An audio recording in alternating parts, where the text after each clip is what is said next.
চুরি করা মহাপাপ, কিন্তু এখন একটা সব জায়গায় দেখা যায় মসজিদের টয়লেটে টিস্যু ব্যক্তিগত ইস্তেঞ্জা করে মসজিদে বসে পরে আবার নিজে ব্যক্তিগত কাজের জন্য টিস্যু বেশি করে পকেটে নিয়ে যাচ্ছে। তাহলে এটা কি চুরি হবে না? হ্যাঁ, এটা তো প্রশ্ন তো ভালো প্রশ্ন।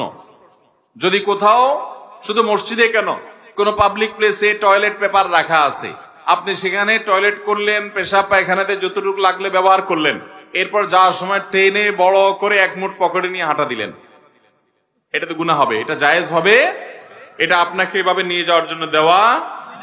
যদি আপনি এরকম পকেটে করে নিয়ে যেতে পারেন, তাহলে আরেকজনের পুরা বান্ডেল ধরে নিয়ে যেতে পারে, ঠিক কিনা বলেন? এরকম ছোট লোকি কাজ করা যাবে না, এটা আপনার জন্য জায়েজ নাই। হ্যাঁ, একটা দুইটা টুকরা আপনি নিচ্ছেন, এতটুকু তো সহনীয় পর্যায়ে, কিন্তু আপনি মুঠ করে করে পকেটে নিয়ে যাচ্ছেন, এটা অবশ্যই জায়েজ হতে পারে না।